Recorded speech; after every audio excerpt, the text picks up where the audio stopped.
सुनिए,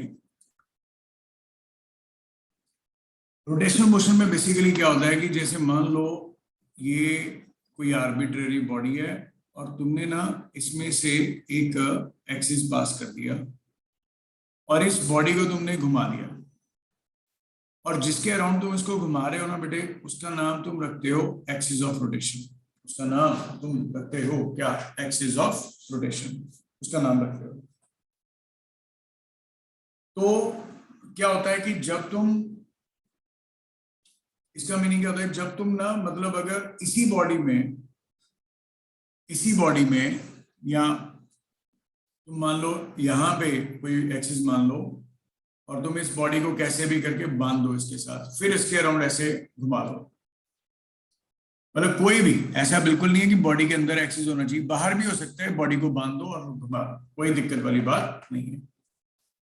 ठीक है, तो क्या होगा कि इन दोनों एक्सिस, जैसे ये इसका नाम ए और इसका नाम ए डैश, तो इन दोनों के अक्रॉस जो मोशन होगा वो डिफरेंट होगा। इन दोनों के अक्रॉस जो भी रिजल्ट्स आएंगे रोटेशन के, वो दोनों के दोनों डिफरेंट आएंगे। ठीक है, तो हम लोग क्या बोलते हैं इसमें कि रोटेशनल मोशन में क्या है कि it is the motion of a rigid body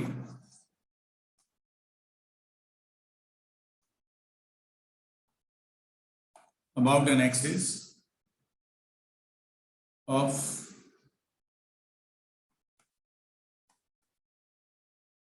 rotation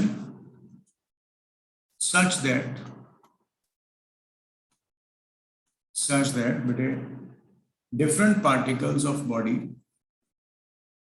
different particles of body move in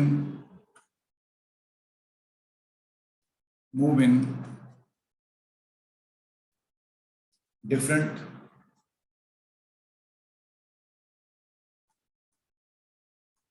circular path with all the centers lie on the axis of rotation. So it is the motion of a rigid body about an axis of rotation such that different particles of the body they move in different circular paths with all the centers lie on the axis of rotation. मतलब जितने भी particles तुम इसके points मान लोगे, वो सारे सभी पॉइंट्स का यहां से एक परपेंडिकुलर डिस्टेंस होगा। मेरी बात समझ गए ना? यहां से इसका परपेंडिकुलर, इसका बात तुम ध्यान में देखो मैं तुम्हें बताता हूँ। जैसे मान लो तुम्हारे पास ऐसे करके एक प्लेन है और तुम एक लाइन ऐसे पास कर रहे हो, तो इसका मतलब समझो कि जैसे तुम्हारे पास ये बुक है, समझ रहे हो ना? तुम्हारे पास ये बुक है और तुम बुक में से ऐसे लाइन पास कर रहे हो आउट। ठीक है, और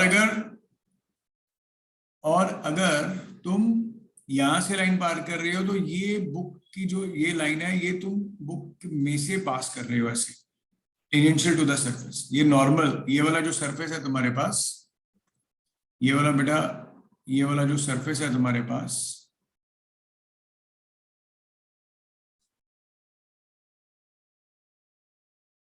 ये वाला जो सरफेस है, ये जो रेड लाइन है ये अलोंग द सरफेस है, और ये जो ब्लैक लाइन ड्रॉ की है ये आउट ऑफ द सरफेस है।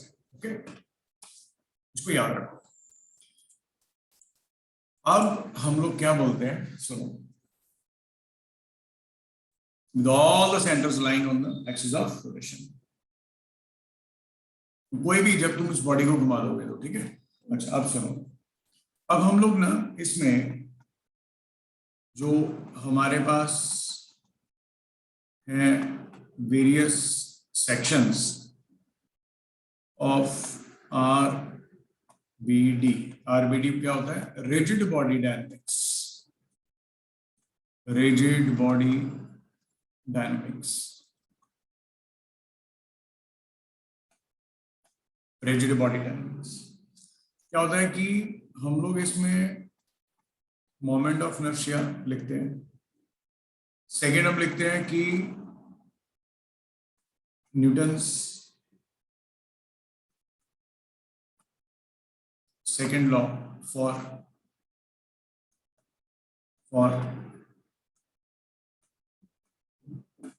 Rotational motion.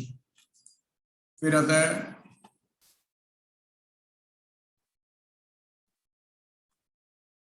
Angular momentum and it's conservation. ये हम लोग स्टेप बाय स्टेप ये सारे टॉपिक्स सेक्शंस करने वाले हैं, ठीक है। उसके बाद आता है काइनेटिक एनर्जी,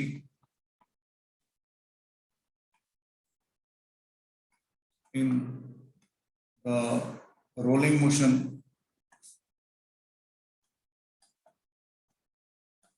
रोलिंग में रोटेशन ट्रांसलेशन दोनों आ जाता है। फिर आता है, ठीक है, यहाँ रोटेशन लिख लो। फिर आ गया work and power in rotational motion. फिर तुम्हारे पास आ गया rolling motion and its application ये सारे टॉपिक्स हैं जो हम लोग इस चैप्टर में करने वाले, ठीक है। तो आज हम सबसे पहले मोमेंट ऑफ इनर्शिया के बारे में बात करते हैं। वेरी जबरदस्त टॉपिक, वेरी इंपॉर्टेंट, वेरी जबरदस्त, ठीक है। देखो, मैं तुम्हें इसमें ये बता पाऊंगा, जैसे तुम लिखते थे काइनेटिक एनर्जी ट्रांसलेशन मोशन में, तो तुम लिखते थे हाफ मास इनटू वेलोसिटी का स्क्वायर। वैसे ही जब तुम किसी बॉडी को किसी एक्सिस के अराउंड रोटेट करोगे, जैसे मान लो ये ओ एक्सिस है, तो तुम इसके अराउंड रोटेशनल काइनेटिक एनर्जी लिखोगे, वो क्या आएगा, हाफ। यहां पे तुम मास लिखते हो तो यहां पे तुम मोमेंट ऑफ इनर्शिया लिखोगे। अब ये होता क्या, मैं बताता हूं। फिर इसका नाम है moment of inertia about O axis into omega square, तो ये ट्रांसलेशनल काइनेटिक एनर्जी आ गया और ये रोटेशनल आ गया, half I not omega square. Okay,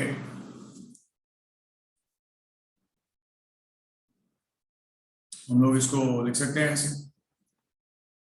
और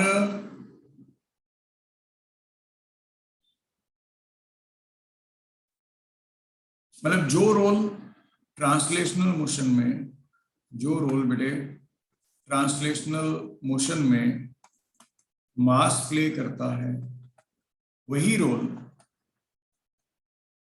रोटेशनल मोशन में हमारे पास मोमेंट ऑफ इनर्शिया प्ले करता है। बस ये चीज याद रखना, ठीक है। काफी एनालॉजी भी है, स्टेप बाय स्टेप हम करते जाएंगे। यही हमने लिखा कि it is the moment of inertia is the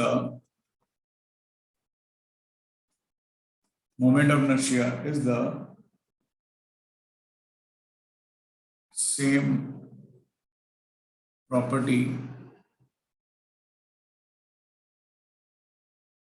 analogous to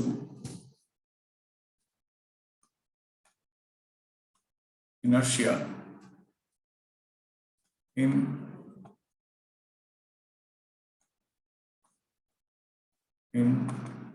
rotational motion. It is the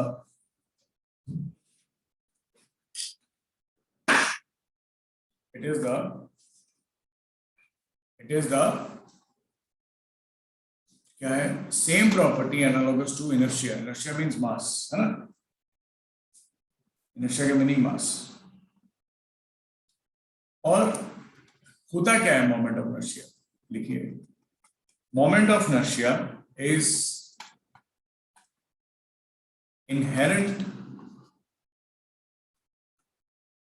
characteristic of of rotating object due to which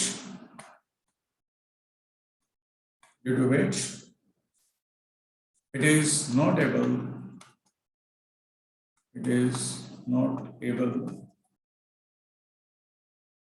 to change its condition of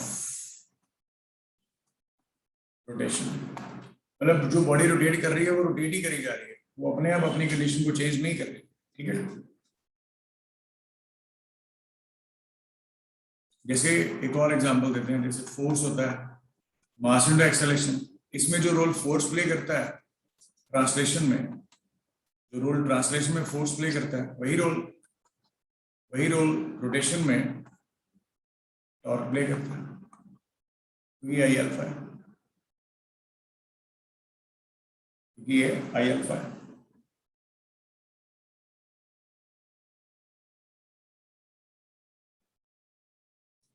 क्योंकि आई alpha के बराबर है। ओके, और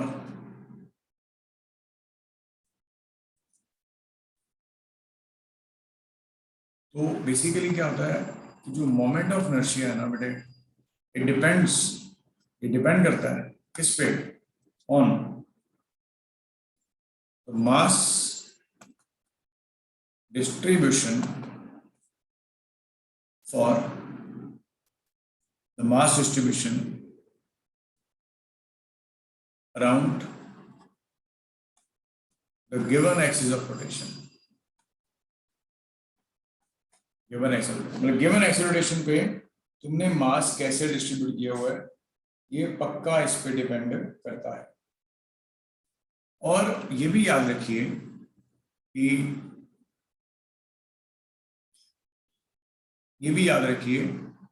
ये जो तुम्हारे पास मोमेंट ऑफ इनर्शिया की वैल्यू है, नो डाउट, जैसे एक बात याद रखो, फॉर ए गिवन मास का मतलब fixed, for a given mass moment of inertia will have the different value if we change the axis of rotation। Logic क्या है, सुनो। जैसे मान लो तुम्हारे पास एक मास है 10 kg का, और तुमने इसको बांध दिया थ्रेड के साथ, इस एक्सिस के राउंड घुमाया, और इसका दूरी था 2 मीटर। अब तूने क्या किया, तूने एक्सिस ऑफ रोटेशन को चेंज कर दिया, या तुमने थ्रेड जो बांधा था उसको बढ़ा दिया। अब इसका डिस्टेंस तुमने 5 मीटर कर दिया, और ये 10 kg मास है। अब तुमने इसको घुमाया, तो इन दोनों के केस में मोमेंट ऑफ इनर्शिया की वैल्यू अलग अलग आएगी इन दोनों केस में। ये इसमें 2 मीटर लेंथ है और इसमें 5। मास 10 kg है, मास नहीं चेंज किया तुमने, सिर्फ लेंथ को चेंज कर दिया। अब मैं तुम्हें आगे थोड़ी देर में बताता हूं कि जो मोमेंट ऑफ इनर्शिया होता है, इसका पूरा नाम ऐसे लिखते हैं, moment of inertia of a body.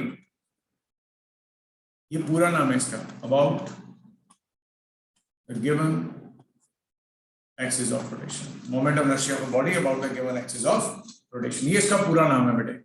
इसका नाम मोमेंट ऑफ इनर्शिया नहीं है, इसका नाम moment of inertia about given axis of rotation है। ठीक है, अब इसमें मैं तुम्हें क्या बता पाऊंगा moment of inertia of body about given axis of rotation में, कि इसकी जो वैल्यू होती है, अभी प्रूव करते हैं। ये product of mass with square of the perpendicular distance. क्या बोले, it is the product of mass with square of the perpendicular distance from the given axis of rotation, from the given axis of rotation। कि given axis of rotation तुम उसका square कर दो, जब तुम given axis of rotation उसका square कर दोगे तो तुम्हारे पास मोमेंट ऑफ इनर्शिया आएगा। अब ये वैल्यू कैसे आई मैं तुम्हें बताने लगा। चलो मैंने तुम्हें बता ही दिया।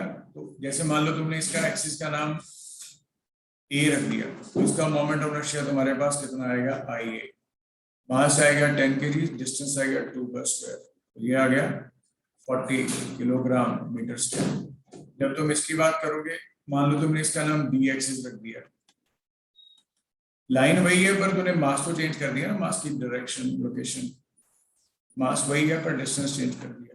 ये तुम्हारे पास आ गया 250 किलोग्राम मीटर स्क्वायर, ये मोमेंट ऑफ इनर्शिया आ गया, चेंज कर गया वैल्यू।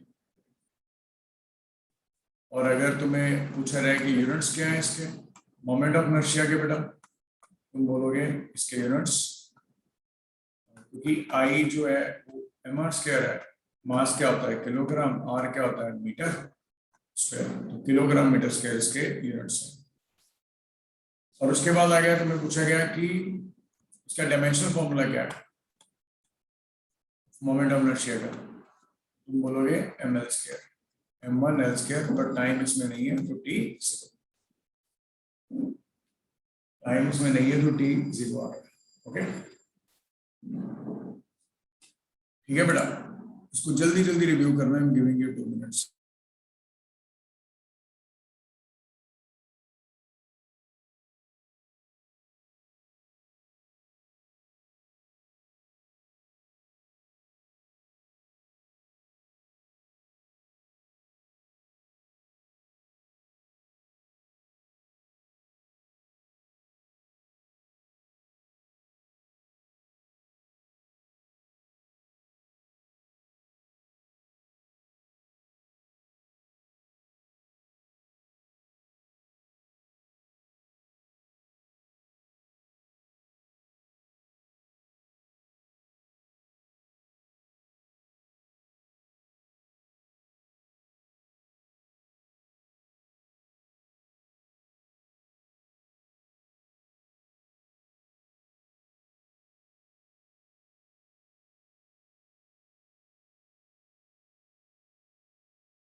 बच्चों पढ़ लिया?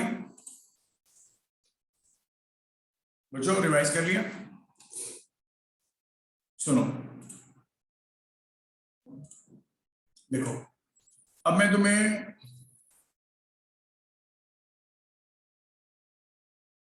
तुम्हें इसमें कुछ बता रहा हूं पॉइंट्स। वो ये कि जैसे तुम एक मैं तुम्हें बेसिक आइडिया बताता हूं। जैसे तुम काइनेटिक एनर्जी की बात करो, kinetic energy of rotating body, तुम्हें यहां से मोमेंट ऑफ इनर्शिया के बारे में समझ लगेगा कि क्या चीज होती है। सुनो, मान लो ये बॉडी है कोई, और तुमने यहां पे बेटे एक एक्सिस ऑफ रोटेशन लिया, इसको घुमा रहे हो। तुमने यहां पे कोई मास लिया, यहां से इसका दूरी परपेंडिकुलर डिस्टेंस r है। फिर तुमने यहां से कोई मास लिया, इसका यहां से एक परपेंडिकुलर डिस्टेंस, ये r1 है बेटे, ये r2 है, ये m1 है बेटे, और ये m2 है। ठीक है, और तुमने यहां पे कोई परपेंडिकुलर डिस्टेंस लिया, ये r3 है, और सो ऑन करके। ठीक है, rn ले लो, n पार्टिकल है, n ले लो। अब तुमने इसको ओमेगा के साथ घुमा दिया। ओके, तो जब ये घूमेंगे तो इनका हर एक का अपना अपना रोटेशनल इफेक्ट रहेगा। ठीक है, चलो मैं तुम्हें बताता हूँ। जब मैं तुम्हें बोलूंगा what is the total kinetic energy बेटा, तो तुम बोलोगे सर काइनेटिक एनर्जी का formula half mass into velocity रहेगा, m1 v1 square plus half m2 v2 square plus so on half mn vn square. ठीक है, और बट जो v1 है वो r1 ओमेगा है, जो v2 है वो r2 ओमेगा है, because these are the perpendicular distances, because these are the perpendicular distances। हर एक का अपना अपना डिस्टेंस है। vn आ गया r1 ओमेगा, यहां से काइनेटिक एनर्जी कितना आ गया, half m1 r1 omega square half m2 r2 omega square so on half mn rn omega square. ठीक है, यहां से जब तुम काइनेटिक एनर्जी लिखोगे तो half m1 r1 square m2 r2 square plus so on mn rn square और साथ में ओमेगा स्क्वायर। अब तुम्हें पता है कि जो मोमेंट ऑफ इनर्शिया होता है वो इनका सम होता है, मतलब m1 r1 square m2 r2 square so on mn rn square. So इस एक्सिस का रोटेशन का नाम तुम b रख लो। ये आ गया तुम्हारे पास moment of inertia. This is the kinetic energy of the body about an axis b, kinetic energy of the body about an axis b। अब ये तुम्हारे पास एक नया पैरामीटर था, न्यू पैरामीटर था, जिसका नाम तुम डेफिनेटली रखने जा रहे हो, क्या, मोमेंट ऑफ इनर्शिया। पूरा नाम, moment of inertia of given body about the axis of rotation b। ये पूरा नाम है इसका, याद रखना। मैं बार बार बोल रहा हूँ, बहुत से बच्चे ज्यादातर कंफ्यूज हो जाते हैं रोटेशन के क्वेश्चंस में स्पाइल सॉल्विंग, क्योंकि उन बच्चों को मोमेंट ऑफ इनर्शिया वर्ड याद रहता है, पर उनको ये समझ नहीं होती कि मोमेंट ऑफ इनर्शिया का पूरा नाम moment of inertia about given axis of rotation है।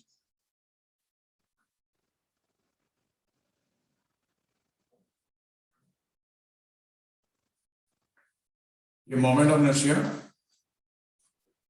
क्या है, moment of inertia about given axis of rotation है। ठीक है, तो इसको तुम शॉर्टकट वे में अगर लिखते हो तो तुम लिखोगे समेशन mi ri स्क्वायर, और i का वैल्यू 1 से n तक। इसको याद रखिएगा, वेरी इंपॉर्टेंट,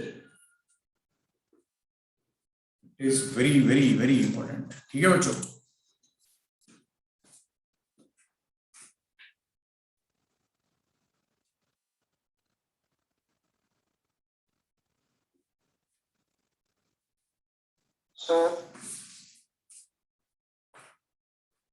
यस बेटा।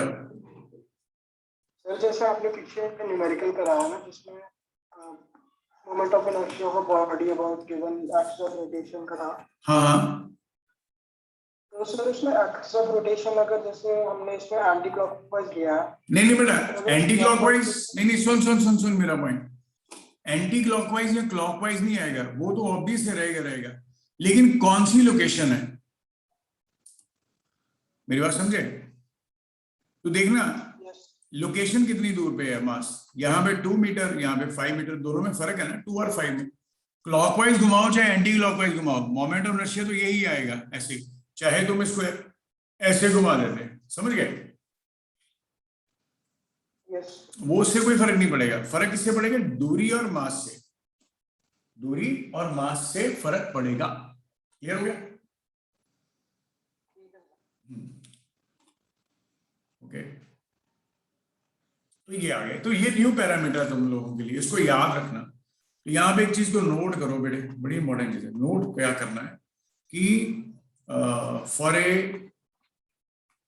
Given mass distribution, for a given mass distribution, जब तुम ये बोल देते हो, जब तुम बोल देते हो कि गिवन मास डिस्ट्रीब्यूशन है, for a given mass distribution, तो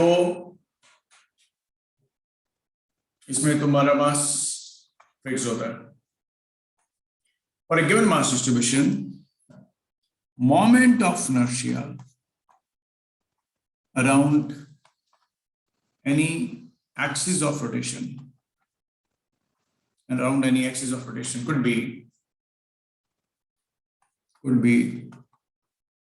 positive or zero भी हो सकता है, पॉजिटिव भी हो सकता है, but can never be negative,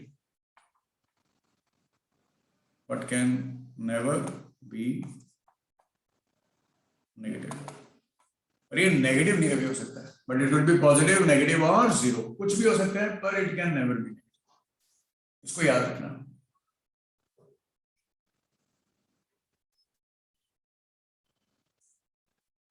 clear हो गया पॉइंट? क्लियर हो गया बच्चों? जैसे एग्जांपल, मैं तुम्हें एग्जांपल करा रहा हूं। जैसे मान लो तुम्हारे पास ये एक्स एक्सिस है, ये वाई है, और तुमने एक मास रखा यहां पे जो कि 2 kg है, जिसके कोऑर्डिनेट्स हैं 2 2 ऐसे। एक तुमने मास रखा यहां पे जो कि 3 kg है, जिसके कोऑर्डिनेट्स हैं -3 और 0। एक तुमने मास रखा यहां पे जो कि फिर से 2 kg है, और इसके कोऑर्डिनेट्स हैं मान लो -0 -3, क्योंकि इसका y कोऑर्डिनेट नहीं आएगा। और एक तुमने मास यहां पे रखा, ये मान लो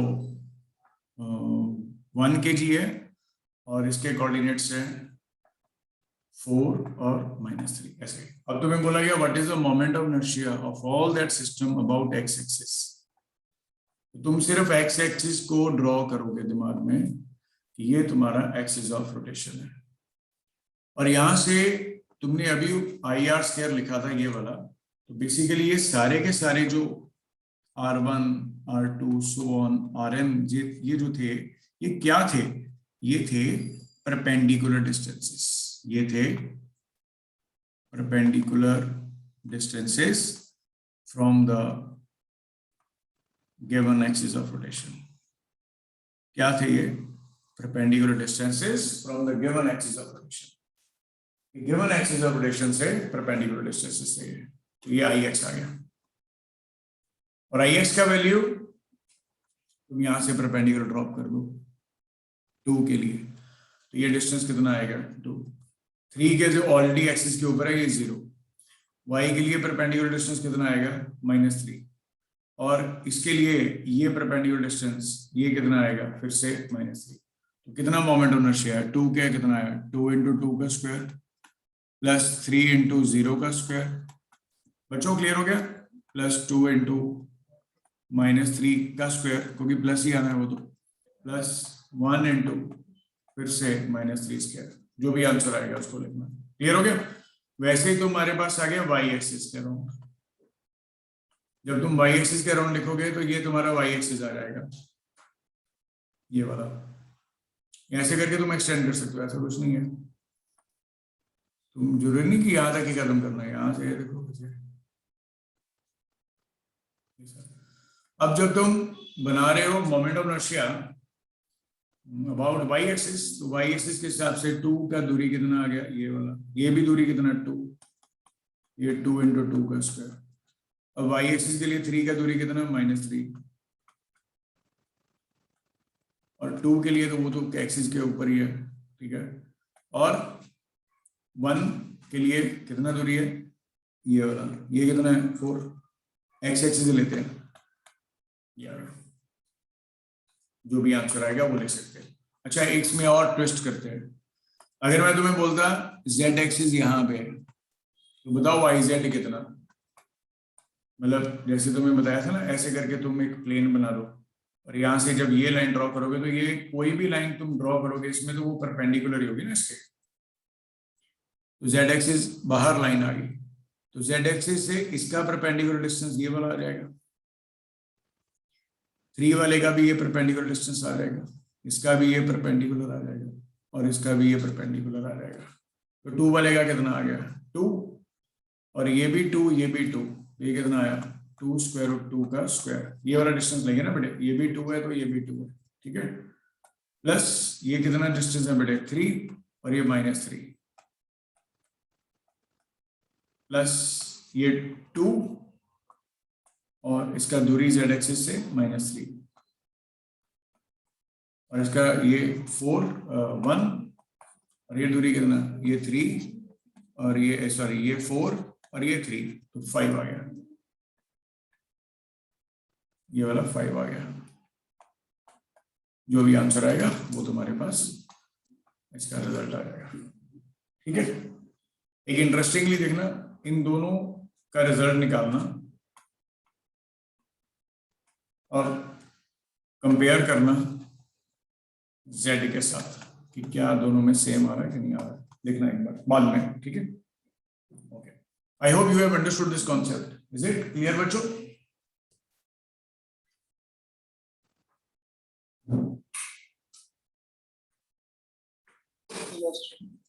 ठीक है, ये आ गया, ये आ गया। ओके,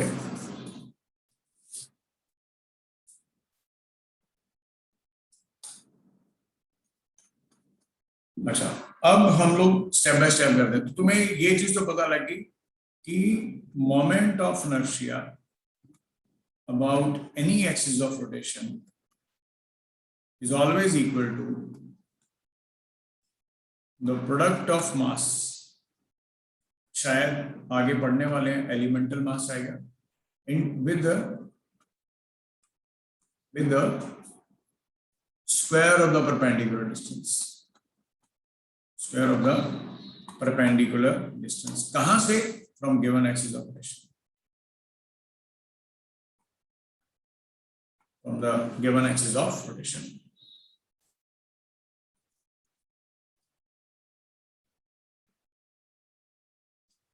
ओके, ये आ गया।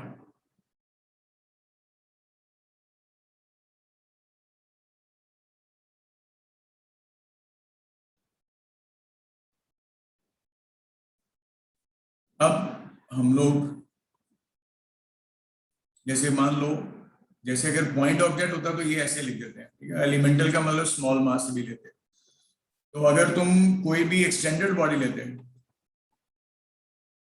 एक्सटेंडेड बॉडी, कोई भी तुम्हारे पास एक एक्सटेंडेड बॉडी है, समझ दो ना, पॉइंट मासेस नहीं है, एक्सटेंडेड बॉडी है। तो ये आता और ये पॉइंट ड्रॉ करते हैं, फिर यहाँ पे तुम क्या लेते हैं, एलिमेंटल मास, याद है ना, क्या लेते हैं, एलिमेंटल मास, इसको तुम dm लिखते हैं, और उसका परपेंडिकुलर डिस्टेंस लिखते हैं r, ये मास लिखते हैं dm। तो तुम इसका मास कितना मोमेंट ऑफ इनर्शिया लिखते हैं, ये जो मान लो a एक्सिस है, तुम लिखते हैं DIA small moment of inertia, DM मास है, दूरी r है, r स्क्वायर, क्योंकि r इसका परपेंडिकुलर डिस्टेंस लिया है। कोई और डिस्टेंस अगर होता तो उसको भी लिखते r ही। जैसे तुम्हारे पास मान लो तुम बोलते सर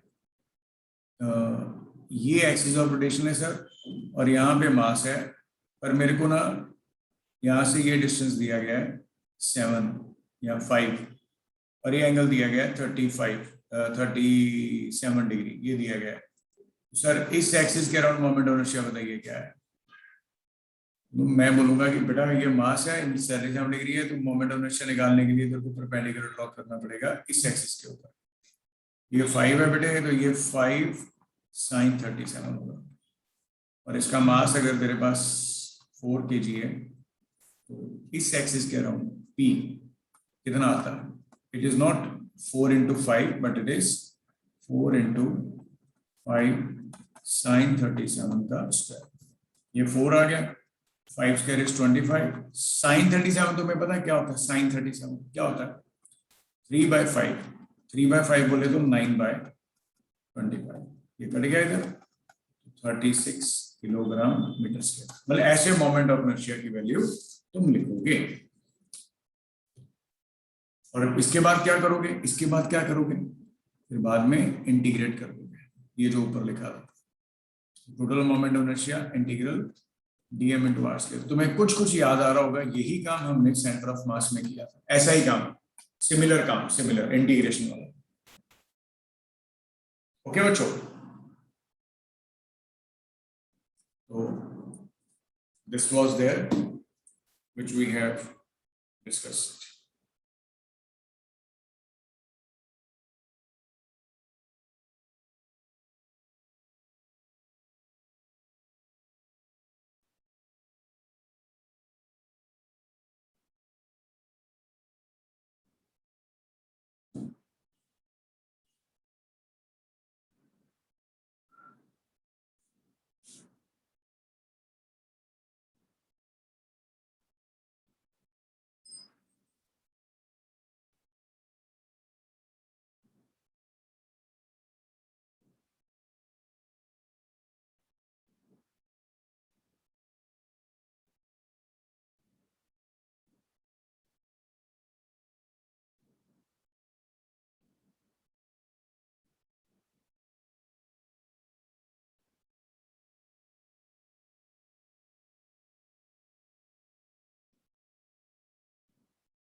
बच्चों क्लियर हो गया पॉइंट्स?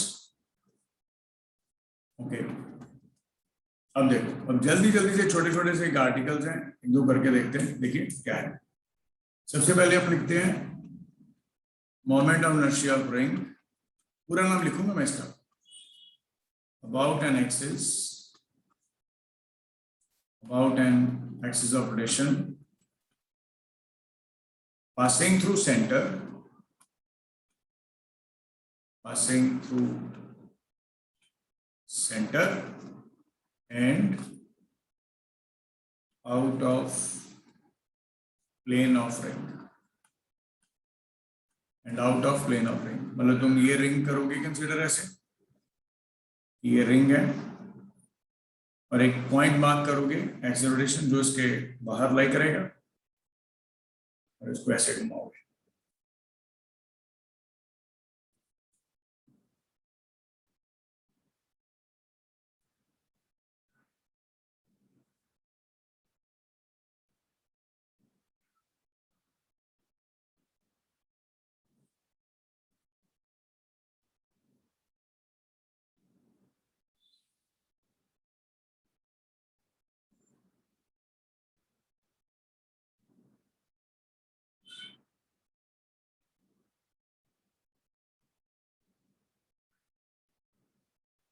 ओके, अब कैसे करोगे? बहुत सिंपल है, फिर से तुम एक एलिमेंट कर लोगे कंसीडर यहाँ पे ये वाला, और उस एलिमेंट का मास लिख दोगे कि इसका मास DM है।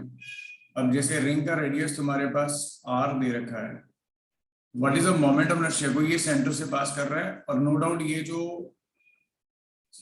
ये बेसिकली है क्या, सेंटर ऑफ मास ही है। और एक सेंटर से पास कर रहा है, सी लिख दो इसका नाम, तो क्या लिखोगे, DIC। और ये देखो ये प्लेन हो गया और ये इसके परपेंडिकुलर। मैं तुम्हें थोड़ा सा डायग्राम ऐसे ड्रॉ करके दे रहा हूँ, तुम्हें पता होगा, तुम रिंग अगर ऐसे बना रहे हो, यहां से तुम एक इधर बनाओगे, एक इधर बनाओगे, एक इधर बनाओगे, ठीक है। तो ये x है, ये y है। बेसिकली ये जो रिंग है ये XY प्लेन में है और ये z एक्सिस आ गया आउट ऑफ प्लेन। ये जो मैंने रिंग बनाया ये XY प्लेन है और इसके लिए z जो है वो आउट ऑफ प्लेन आ गया, ठीक है। जब DIC का वैल्यू तुम लिखने वाले हो बेटा, तो DIC कितना आएगा, अभी बताया था, मास dm और दूरी r इंटू आर स्क्वायर। अब बाद में क्या करोगे, इंटीग्रेट कर दोगे। अब जब तुम इसको इंटीग्रेट करोगे बेटा तो टोटल IC आ जाएगा। dm का इंटीग्रल तो dm r स्क्वायर कांस्टेंट है, बाहर आ जाएगा, ये mr स्क्वायर आ जाएगा। बस this is the moment of inertia of the ring, mr square. Logic को समझो, मतलब अगर तुम रिंग को पूरा सर्कल बनाते तो ये वाला एक्सिस आता जो आउट ऑफ प्लेन है, जो ना इधर जाएगा ना इधर जाएगा, आउट ऑफ प्लेन आएगा, ठीक है। जैसे तुम अपनी कॉपी के ऊपर पेन को खड़ा कर दो ऐसे, या तुम ऐसे एक रिंग बनाओ और रिंग का ऐसे लाइन ड्रॉ कर दो, यहाँ से इसके परपेंडिकुलर आ गया। यहाँ मैंने तुम्हें अभी डायग्राम बनाई, ये वाली ऐसे, तो ये रिंग आ गया। तो ये x है तुम्हारे पास, ये y है, XY प्लेन में रिंग है और ये z axis out of plane आ गया, ठीक है। ये डायग्राम्स बहुत जरूरी है, कॉपी पे जरूर ड्रॉ करके रखो उसको, ठीक है बच्चों। ये टर्म्स आ गई कुछ मोमेंट ऑफ इनर्शिया की, जिसको तुम्हें पढ़ना है, ठीक है। ओके ओके, सो आज के लिए सफिशिएंट है बच्चों इतना, बाकी का काम